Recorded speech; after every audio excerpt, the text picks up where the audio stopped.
Welcome back to the Laurence McKenna channel, where the title race is very much still on. And before the final weekend of the Premier League, Liverpool managed to, I don't want to say eke out a win, but when you win by a goal, which is a Joel Matip header, and even then you're not quite sure it's a Joel Matip header, and you think, well, this team are going for a title here, and you start that kind of formation, there's a lot to unpack in a match like that, especially one that finished 2-1 and essentially finished with Southampton putting a lot of pressure on Liverpool. And Liverpool not succumbing to that pressure, but definitely not quite knowing where the outball was. And there is more talk about that in a minute.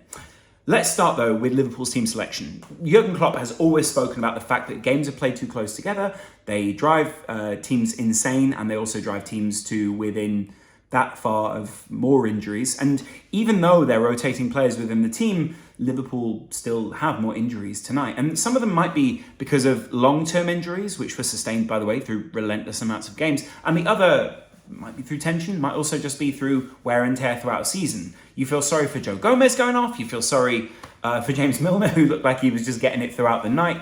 And there's always worries when you rotate your side that there is a reason behind that. No Virgil van Dijk, no Fabinho, Jordan Henderson didn't start the game. None of Liverpool's current recognised front three in terms of Mane, Salah, Diaz started. But then Firmino started and had a great game. Bobby Firmino showed why he's so relevant in the Premier League, why his personality, why his leadership skills, why his link-up play is all so important.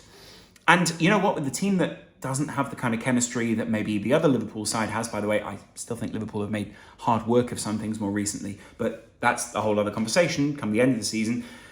Basically, what I'm saying is Bobby Firmino is fantastic. He linked so much of the play together really well tonight, but then so did Divock Origi when he came on. Minamino is a great partner for so many people. He loves that run from deep. He loves them running back onto the ball. He's a 1-2 kind of merchant at this point, and even beyond that. And I think even further than that, you can see the link-up play around Harvey Elliott, the link-up play around a slightly more inside forward on the right for Liverpool, and the link-up play with even players like Joe Gomez was great, but the end product, again, didn't seem to be there. Until Liverpool got that goal where they drove into the half space, sort of between the flanks and the middle, and Minamino had to have the best of finishes to get it beyond the goalkeeper. Southampton was sitting deep. It's almost exactly what you want to do when a team sit deep. You want to drive at them. Minamino's perfect at breaking those players down. And I feel bad for the guy because, frankly, I don't know how many more games he'll get at Liverpool. And I don't know how many more games he'd want because it's nothing to do with the club. Obviously, he's a great player, and I think he's been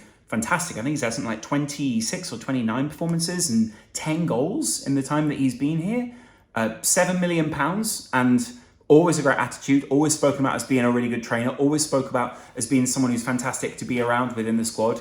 Always, by the way, pictured because he was a top scorer for Liverpool, not only in the League Cup, but also in the FA Cup this season. And I get it, like those aren't a huge amount of goals, but they're key goals that get people through games.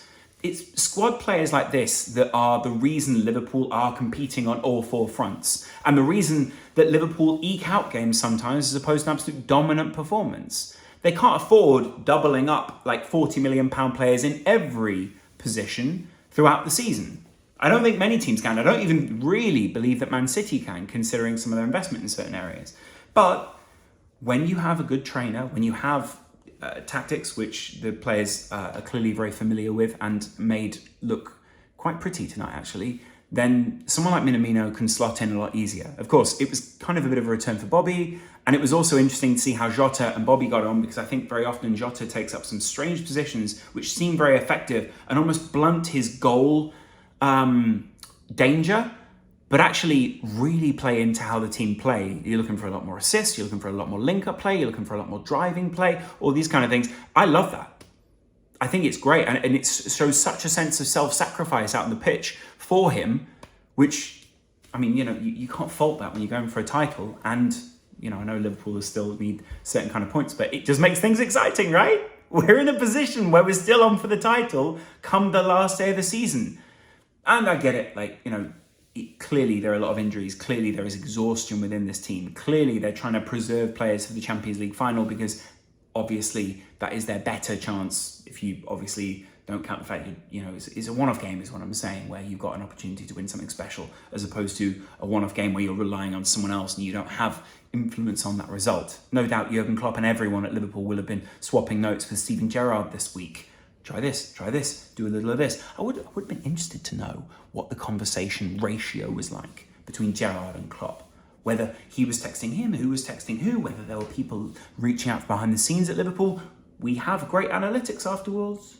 Anyway, that midfield was also fantastic. James Milner is a hero, and you can see why Jurgen Klopp wants to have him continued at the club. And then that back line. I mean, Joe Gomez was exposed early in the first half because of the lack of pace. I still think, it's unfortunate considering it takes a bit of a dink, just a very slight dink, which takes it over Alisson, and he'll be gutted about that as well. He's going obviously for so many clean sheets this season. It was frustrating to go behind to Redmond, but it also shows the belief, the drive, everything that Liverpool have embodied this season. It was fantastic. They didn't stop. They were relentless. And not only that, but you slowly feel them gripping. And in the end, crushing the other side. It's interesting though, because late on, you did see Southampton beginning to creep back into it, maybe throwing something at Liverpool, which makes Liverpool nervous. There's something there. It's something quite exciting about this Liverpool team entering the last day of the season, possibly. So there's a bit of pressure on them. Anyway, win the last game of the season, see what happens, right?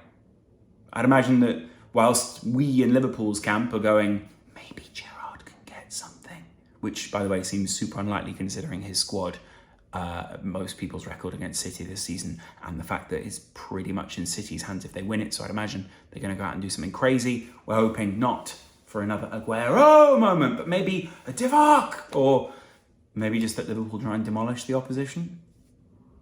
It's not happened in quite a while for Liverpool, so I'd be interested to see if that does actually happen. How aggressively we go at them, how quickly we want that result, how quickly we're going to sort of settle into the game, whether Anfield will be nervous, all those kind of things. Either way, put it this way, we're going to want to celebrate these guys. This team have been fantastic, they've been relentless, they push City as far as they can, and they may still push City even further. They may push them beyond their limit. Joel Matip, by the way, what a hero. Like, Joel is... He's definitely of a club legend status, but I'm trying to work out where he ranks in terms of centre-backs. Let me know in the comments below where you think he ranks. Is he of a Sami Hyypiä type level, or because he's won the Premier League, is he a little higher than that? Is he of a Daniel Agger type level? Does he quite get Jamie Carragher level status? That must be virtually impossible as a Liverpool centre-back.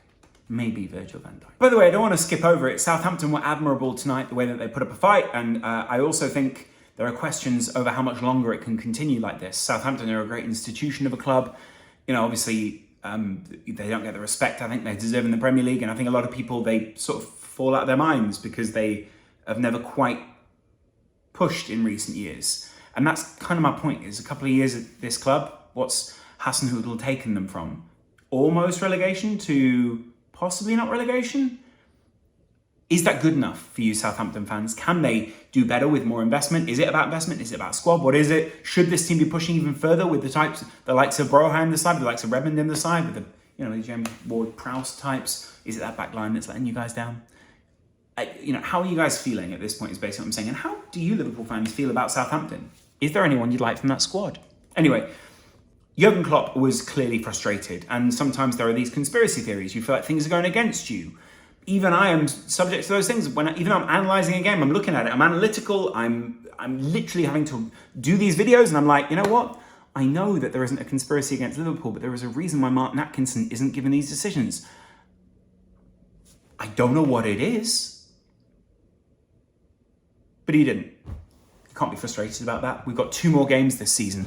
It will be interesting to see about the team selection, by the way, come the end of the season. Come the need maybe for Mo Salah, or Sadio Mane, or Diaz, or Jota, or Firmino, or Minamino, or Origi.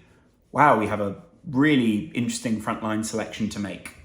I think Mane starts. I think Salah probably starts as well, if he's not injured. Fabinho, no, but I think he'll be back for the Champions League. Take something out of the midfield, but I think that means Jordan Henderson starts in the centre come the time against Wolves. It's going to be a nervous time at Anfield. But I don't know, if I'm honest, I don't know how long that's going to last, because I think, you can see I'm self-soothing. I think fairly early on, you see a goal from City, which deflates a lot of Liverpool hopes. And whilst we had hope for a while. I think putting and pushing City as far as Liverpool can and be capable of is a great show of force from them, especially when you go into the final day of the season, literally, I think 1 point behind that side. It's crazy. I mean, we said on this channel, both teams will slip up at some point, but neither side has lost since. Both of them have drawn, and it would have been fascinating to see if City had lost that game against West Ham. What would that have meant, huh? Anyway, it's pretty insane to think at this point that we are going to be disappointed if Liverpool don't win a title on the last day of the season to a City side who have been prolific, incredible. And we've competed on all 4 fronts.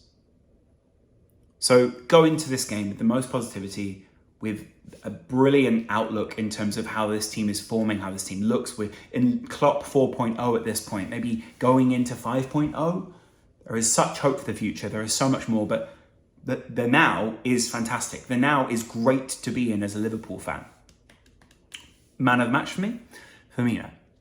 Firmino's great link up. He's always smiling, fantastic player. Got that goal that was offside, but still you can see he's getting into the right positions. I think that kind of thing's important, and it's different to a team like Liverpool. When you've got a team like Liverpool, you understand the relentlessness, you understand the difference in that back line. I think with Southampton, there was a sense that Liverpool were pushing and pushing and pushing and pushing and pushing, and the goal felt inevitable. So when Liverpool get that offside goal, it maybe has a different impact to the one that you might get an offside goal against Liverpool, where there's so much more to that. And maybe you feel like Liverpool's front line can be a little bit smarter than they were. They were ultimately.